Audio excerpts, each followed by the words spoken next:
bom dia a todos, senhoras e senhores juízes, todos os presentes. Eu vou falar em português. Eu sou pesquisador da Escola Nacional de Saúde Pública da Fundação Oswaldo Cruz, membro da Associação Brasileira de Saúde Coletiva, uma associação científica, a mais importante de saúde pública brasileira, comprometida com a construção do sistema de saúde público e universal, com a luta contra as desigualdades sociais. Eu faço parte do grupo de trabalho de saúde e ambiente, que vem trabalhando especialmente com movimentos sociais, com o tema dos agrotóxicos, entre outros, e eu vou explicar por quê.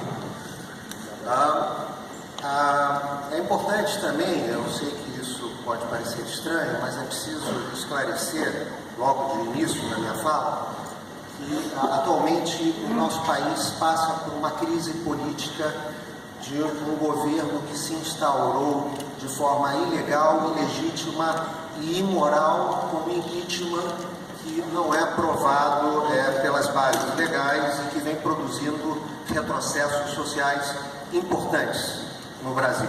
Isso não é um tema específico do Brasil, é um tema que envolve várias partes do mundo e da América Latina e tem relação com o nosso tema a partir do momento que esses retrocessos sociais implicam no poderio das empresas transnacionais e da flexibilização dos agrotóxicos e dos transgênicos no modelo de agroindústria brasileiro, também com retrocessos importantes na educação, cortes de gastos na educação e na saúde pública. Por que o tema dos agrotóxicos é tão importante no Brasil? Algumas informações.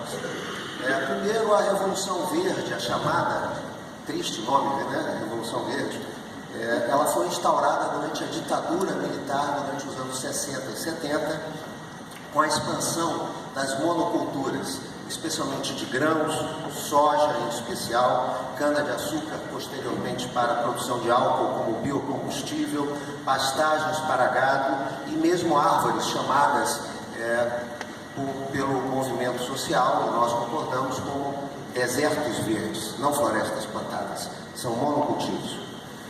A concentração fundiária no Brasil, assim como a concentração econômica, é das maiores do mundo e, diferente inclusive da concentração econômica, a concentração fundiária continua a crescer. O Brasil é um dos países com maiores índices de concentração fundiária do mundo. A expansão dessas fronteiras agrícolas para os monocultivos, em especial de soja, nos últimos anos, nas últimas décadas, tem provocado não somente os problemas relacionados aos transgênicos e aos agrotóxicos, mas também um conjunto de outros problemas de grande relevância. A degradação e destruição de ecossistemas, os conflitos por terra, os conflitos ambientais, os conflitos de saúde. São justamente as populações indígenas, quilombolas, mas também camponesas e de agricultores familiares, os que mais sofrem e que necessitam lutar por seus direitos. Essa expansão de fronteiras, obviamente, destrói os ecossistemas. E ela é dependente química, nós afirmamos, porque o monocultivo implica necessariamente na destruição da biodiversidade por vastas áreas de terras.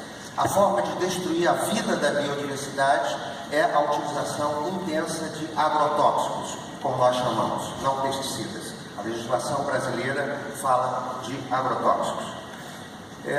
Durante a implantação desse modelo de modernização agrícola no Brasil, o crédito aos agricultores, familiares e não familiares, implicava necessariamente num pacote que incluía a compra de agrotóxicos. Quem não comprasse agrotóxicos não podia receber crédito para a sua produção agrícola. Até hoje no Brasil, os agrotóxicos são subsidiados da mesma forma que são tratores e pagam menos impostos do que medicamentos. Já os custos sociais, ambientais e de saúde, que os economistas chamam de externalidades negativas, são amplamente socializados. É a sociedade, o sistema público de saúde, a previdência social e as famílias que pagam. Estudos feitos por meu grupo de pesquisa demonstraram, no caso no sul do Brasil, no estado do Paraná, é que somente os custos associados às intoxicações agudas podem produzir, para cada $1 de agrotóxico comprado, 1,3 dólares de gastos com os impactos à saúde decorrentes das intoxicações agudas. Não estamos sequer falando das consequências crônicas. Além disso, o registro de agrotóxicos no Brasil é muito mais barato em boa parte da América Latina do que, por exemplo, nos Estados Unidos ou na Europa. Houve um aumento de mais de 160% entre 2000 e 2012 no uso de agrotóxicos no Brasil. Estima-se que nos últimos anos o Brasil consome cerca de 1 bilhão de litros, ou 260 milhões de galões, um mercado que em 2014 atingiu o valor de mais de 12 bilhões de dólares. Por isso, nós dizemos que o agronegócio e as monoculturas são químico-dependentes e um problema social que as sociedades precisam enfrentar e que prejudicam justamente os países que mais dependem, são as populações mais vulneráveis, que têm menos possibilidade de defender os interesses dessas populações. Daí a importância, como eu falei no início, da solidariedade internacional, porque cada vez mais nessa região da América Latina, nós temos governos que estão a flexibilizar mais e mais o uso dos agrotóxicos em função de interesses econômicos. E sem a solidariedade internacional, ou apenas com acordos voluntários de interesses das próprias indústrias, nós não caminharemos em tempos de evitar as tragédias que já ocorrem e irão se agravar. Para enfrentar esse problema no Brasil, foi criada a campanha permanente contra os agrotóxicos e pela vida, uma aliança de movimentos sociais e mais de 100 organizações, inclusive a organização da qual eu faço parte, a Abrasco. E para apoiar essa campanha, desde 2012, principalmente, estamos publicando uma série de documentos e eu tenho a grata alegria de poder mostrar o livro que em 2015 foi publicado, chamado Dossiê Abrasco, um alerta sobre os impactos dos agrotóxicos na saúde, que está disponível de forma gratuita em português e recentemente em espanhol. Eu tenho a alegria de avisar aqui aos companheiros presentes da América Latina. E esse livro reúne centenas de artigos de trabalhos de pesquisa nacionais e internacionais que demonstram a gravidade do problema da contaminação dos agrotóxicos. São inúmeras evidências, estudos brasileiros e evidências também internacionais. Com relação especificamente à saúde, eu vou citar apenas alguns elementos, eu não tenho tempo para falar de vários dos elementos associados, mas estima-se que o número de intoxicações registrados há números oficiais que revelam mais de 60 mil casos de intoxicações agudas entre 1999 e 2009 por agrotóxicos. Mas estudos científicos indicam que esse número é altamente subnotificado, em função da subnotificação e em função do subdiagnóstico. E a estimativa é que esse número seja, em realidade, cerca de 50 vezes maior. O Ministério da Saúde oficialmente assume que cerca de 400 mil pessoas por ano são contaminadas por agrotóxicos e 4 mil mortes estão diretamente associadas aos agrotóxicos no Brasil, seja em função de intoxicações agudas ou em função de consequências crônicas. E a questão também, é importante dizer, que esses casos são muito invisibilizados na discussão pública, por várias razões. Por exemplo, no caso das intoxicações agudas, eu já expliquei a subnotificação. E no caso dos efeitos, há também aqui um caso importante que devemos mencionar, que é o fato de existirem muitos casos de suicídios com agrotóxicos. A literatura científica demonstra o potencial neurotóxico de inúmeros agrotóxicos, que induzem ou aumentam, intensificam casos de depressão e aumentam casos possíveis de suicídio em regiões rurais. Ainda, além disso, há uma enorme dificuldade em função da complexidade da sua etiologia, que é multifatorial, de várias doenças crônicas como o câncer. Isso tem muito a ver com o que foi discutido no companheiro anterior.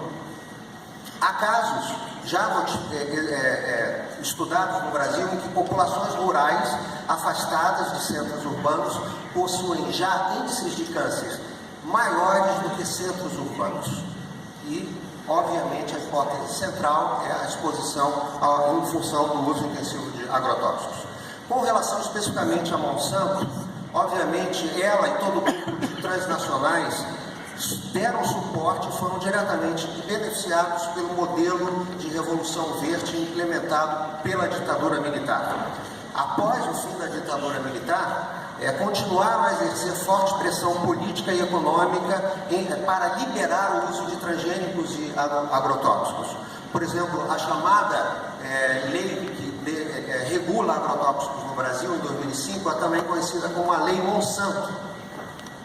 E essa lei, quando foi debatida, a própria empresa e o grupo do agronegócio utilizou de uma estratégia muito complicada, que foi acoplar o tema das células-tronco junto da mesma legislação, e isso ocultou o debate sobre os transgênicos e os agrotóxicos. O aumento de agrotóxicos no Brasil está diretamente associado à liberação da soja transgênica e do glifosato. 40% do agrotóxico consumido no Brasil são herbicidas, basicamente glifosato. É importante também mencionar o tema do duplo padrão na América Latina e no Brasil. Por exemplo, dos 30 agrotóxicos mais vendidos no Brasil, 10 estão banidos ou não são permitidos o seu uso na Europa, nos Estados Unidos e em outros países. A Monsanto possui 5 agrotóxicos com 3 ingredientes ativos, o alacloro, a atrazina e o acetoclor, que não estão autorizados para serem utilizados na Europa, na Comunidade Europeia, também no Canadá e também na Austrália, por um acaso. A Bayer, para mencionar aí a nova parceira, de aventuras econômicas do agronegócio e dos agroquímicos, ela produz 113 diferentes agrotóxicos no Brasil, ela vende. 25 deles têm ingredientes proibidos ou não autorizados para sua venda na Europa. E para concluir, eu só gostaria de mencionar uma questão que eu considero importante para esse tribunal, que diz respeito ao modelo de ciência que é utilizado para embasar decisões e julgamentos. Qual tipo de ciência que se utiliza para analisar as relações de causa e efeito em temas de tamanha complexidade e que definem políticas regulatórias e definem responsabilidades em tribunais? Eu gostaria de dizer, e o meu colega argentino anterior já afirmou com toda a clareza e pertinência, que existe uma disputa epistemológica e política que certamente rebate no campo do direito sobre o tipo e o modelo de ciência que é utilizado para avaliar esse tipo de problema. Há uma ciência que é a hegemônica, que é a ciência dos especialistas, a ciência normal, positivista, que basicamente está muito preocupada em definir padrões do que é aceitável e tolerável. Envolve toxicologistas, epidemiologistas, médicos, biólogos, ecólogos, possui uma função reguladora e é fundamental para a ação de instituições reguladoras e para a própria Organização Mundial da Saúde. Mas qual o problema dessa forma de fazer ciência? Frequentemente, as bases de dados e os estudos são patrocinados pelas próprias indústrias. Ou então são feitos testes em condições artificiais de laboratório com animais. Passados os testes e registrados, esperam-se 10, 20, 30 anos para que o laboratório humano da realidade apresente a complexidade e as evidências dos problemas de saúde que começam a surgir e que não foram detectados no momento do registro. E ainda depois de serem banidos dos países em que os sistemas regulatórios e os direitos humanos são mais realizados, são mais democráticos, ainda se demora 10, 20, 30 anos para que essas substâncias perigosas sejam banidas. Eu tenho um artigo que demonstra que vários agrotóxicos banidos no Brasil foram banidos 30, 20, 10 anos antes nos Estados Unidos e na Europa. Então, para concluir, eu quero dizer que esse tipo de ciência, ela é problemática, ela normalmente serve somente a especialistas de uma linguagem esotérica, e para fugir a isso a gente precisa entender que é preciso ampliar a prática da ciência e ampliar o tipo de cientistas independentes, autônomos, e além disso, é preciso também que esses cientistas, que frequentemente são corajosos, são perseguidos, ameaçados e processados. No Brasil não é diferente do Seralini na França. Temos companheiros da Abrasco processados por indústrias de agrotóxicos. Além disso, é preciso democratizar os processos decisórios para que ampliar as discussões dos processos regulatórios e dos tribunais para o conjunto da sociedade e dos movimentos sociais, porque senão nenhum tribunal, nenhum processo regulatório fechado terá sucesso, porque somente a sociedade empoderada, agricultores, população e cidadãos, unidos a especialistas independentes, poderão enfrentar os enormes interesses políticos e econômicos que estamos a enfrentar nesse tribunal contra a Monsanto, mas não é somente a Monsanto, é todo o sistema político, econômico e social. Obrigado.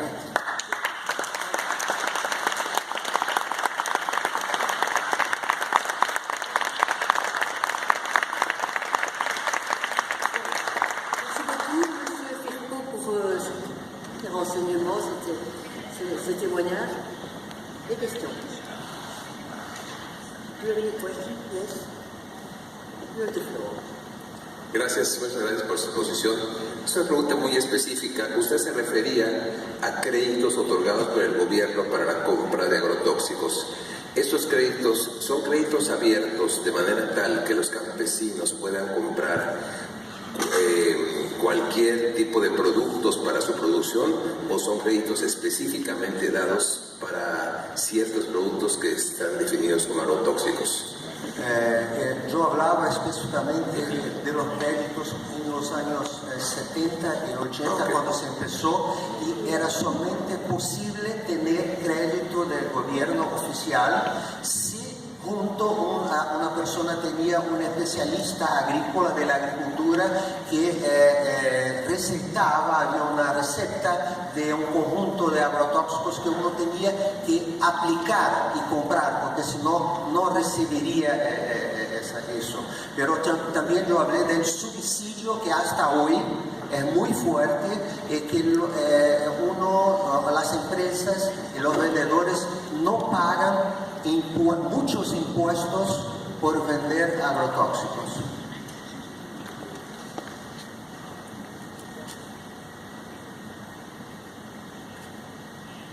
Gracias.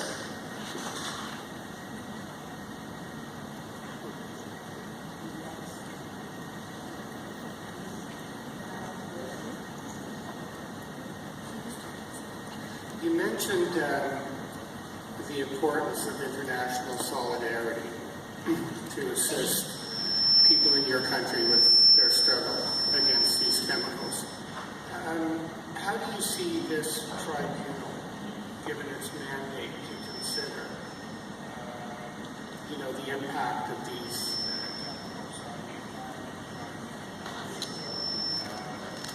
How do you see us contributing?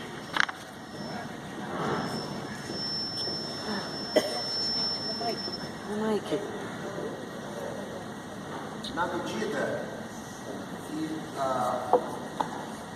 as denúncias, questões produzidas, debatidas nesse tribunal sejam difundidas no conjunto dos países, eu considero que haverá um aumento da